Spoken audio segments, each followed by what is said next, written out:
Here's a mathematical question. What do you get if you add Persona 4 with Persona 3? Does it equal to Persona 7? My friends, that's completely incorrect, and the answer is you get a series known as Persona Q. How's it going, everyone? It is your boy, Frosty R&B, the Frostman himself. In today's video, we're going to be going over the Persona Q manga series. If you just want to see what the manga has to offer and how it differs from the game, go ahead and use the chapters tool down below. But if you're brand new to Persona Q and do not know what the heck it is, be sure to stick around because we're going to make a very quick run through of the origins of Persona Q. So with that being said, let's get started. Persona Q, originally released for the Nintendo 3DS, which was Persona's very first game on the Nintendo hardware. Hard to believe, right? However, don't get too excited because unlike the mainline games, Persona Q actually uses a different gameplay borrowed from a different series from Atlus. Atlus has another flagship title known as Etrian Odyssey, aka Seikaiju no Meikyu, which was originally released for the Nintendo DS. In Etrian Odyssey, the gameplay is mostly first-person dungeon crawler with lots of difficult critical thinking puzzles. And of course, if you were like me that thought Q stood for QT or Chibi because of the artwork, we were dead wrong. The Q is actually a reference to Etrian Odyssey, known as Meikyu. And of course, Q in Japanese, the spelling translated in romanization, KYU, actually means the number 9. How do these two connect? As for the P3 side, this takes place around the typhoon, which I believe happens in mid-September. And as for the P4 side, this occurs around the cultural festival around late October. Jumping into first impressions, we can already tell that they're going to be sticking with the chibi art style work from the Persona Q main game. You may have noticed there are 4 volumes for P4 side, but only 2. Why is that?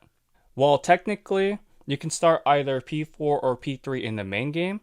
The manga artists decided to go with P3 as a what-if scenario and P4 as the main scenario for the manga series, due to the fact that Persona 4 completely outsold Persona 3 in terms of sales when it first came out. Speaking of which, both of these Persona Q manga series are published by Kodansha Comics, but they have completely different writers and artists. The P4 side has Mizuno Moto, and the P3 side has Tobita. As usual, Atlus is aware of the manga series existing, so I can only cover the Persona 4 side Volume 1 and Persona 3 side Volume 1 as well. Looking at the Persona Q manga series, the covers are a glossy texture, while the majority of the book is going to be black and white, with the exception of Volume 1 for both P4 and P3 have a few full-fledged colored glossy pages, which this artwork looks amazing. And of course, to read a manga, you read from right to left, not left to right. But what's interesting about this manga series is that there is no instructions on how to read a manga, which will throw off some Teresas in the Amazon reviews. So no guys, this is not a reverse binding. Jumping into the Persona 4 Volume 1 side of the story, our story begins with Narukami dreaming about some kind of different dimension with this rift. He can summon, Izanagi, he gets into these shadows, and it is worth noting that sub-personas have no mention at all in this manga.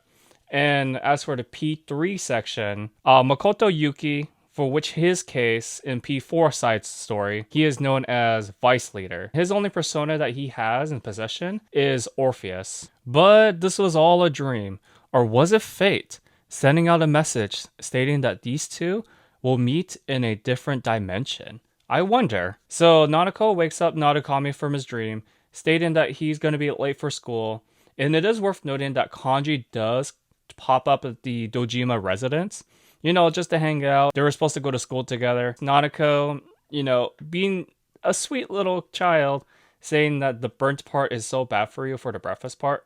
Once this happens, we are going to be transitioning to Yasugami High, being introduced to the Persona 4 cast and A brief recap of what happened so far in P4, but it is worth noting that if you've never played Persona 4 before, you're going to miss some of these references. And after recapping with the P4 cast, they have noticed that there was some kind of bell ringing. Yukiko mentions that the bell ringing is some type of horror story known as the Seven Horrors of the School. This is somewhat true because Yasogami High, when they were in grade school, the P4 cast, there used to be a clock tower on Yasogami High campus. And somehow, the Seven Horror story may be related to their situation, or so the P4 cast believes. On discussion with some eavesdropping, we see Margaret, who summons our heroes to the Velvet Room. How she does this is she calls it the simplified Velvet Room door. So our heroes enter through the Velvet Room, but upon arrival, this is not really the Velvet Room.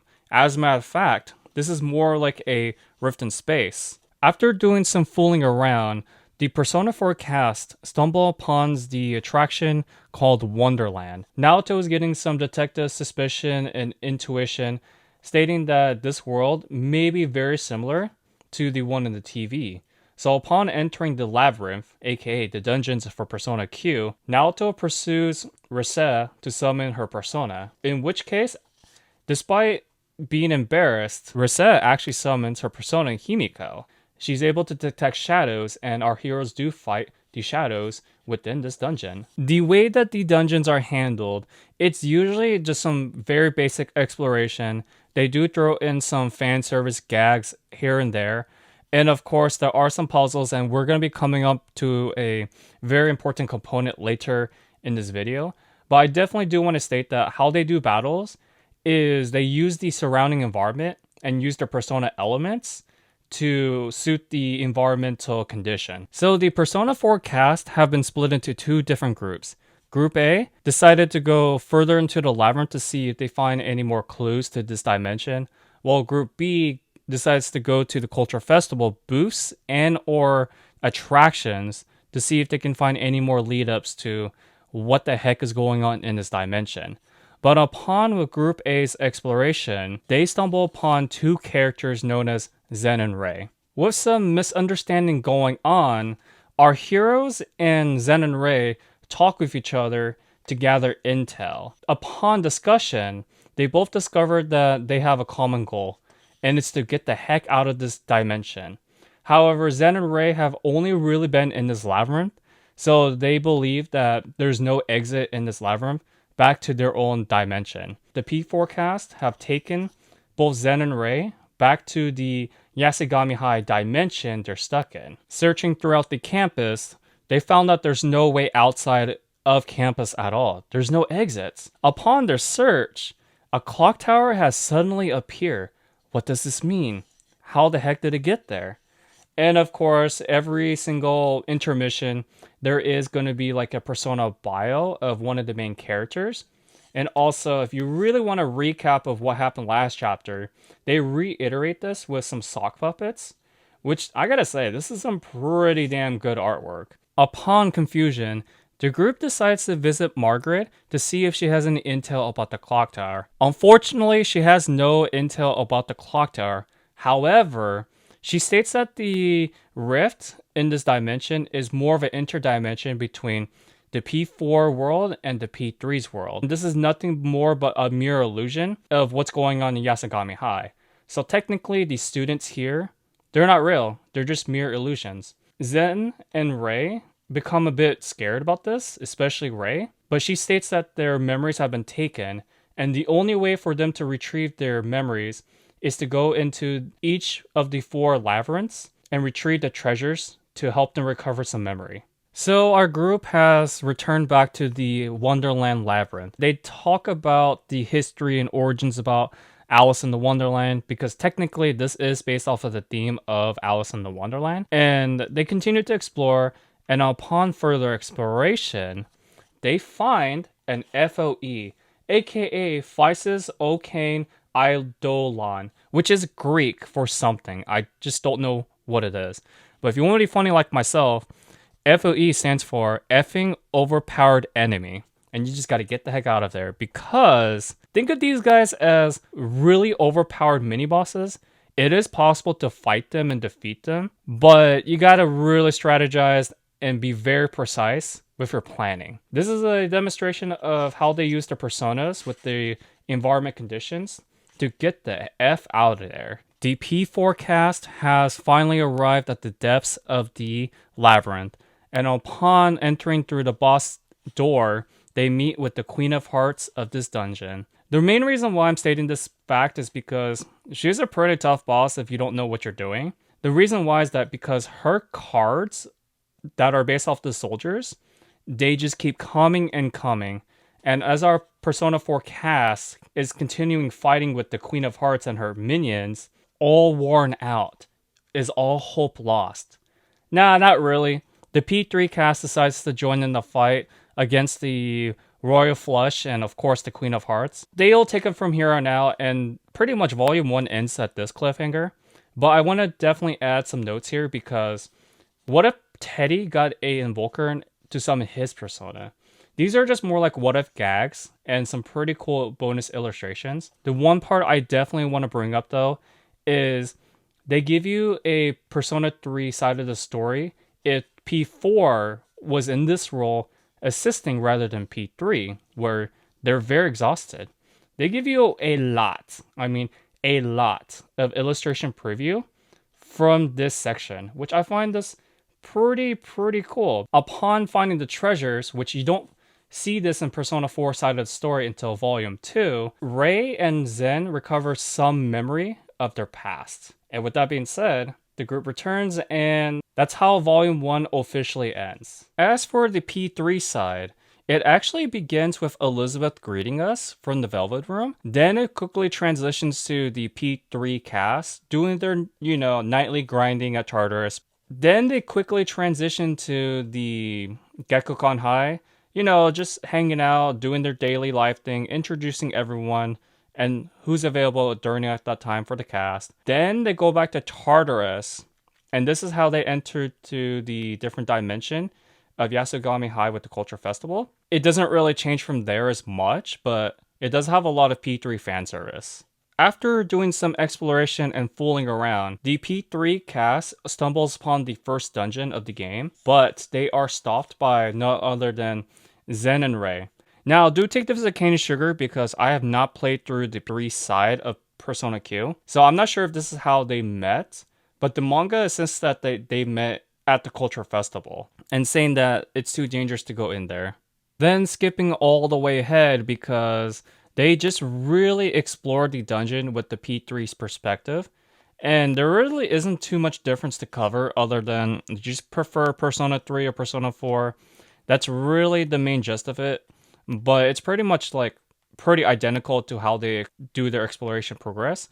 However, this is the part I want to get into where the P3 cast struggles against the Queen of Hearts from the first dungeon. On one hand, it's like you choose one decision. You're very curious to see how the other decision would impact if you did the what if scenario. But with that being said though, the P4 cast comes to save them. Queen of Hearts goes down and we get a gift, which is the bunny, which is very important later on in the story, which I'm not going to spoil. The main difference here is that they continue a little bit longer compared to the Persona 4 side of the story. They do give out notes and how they're doing with the manga series and what their thoughts are when it came to making this product. You have some funny gags going on, and I really like this because having a Persona character for the artist is actually pretty cool. And of course, you do get some of the beginnings of the Persona 4 side of story. In conclusion, the Persona Q manga series actually follows the main game's plotline pretty damn well.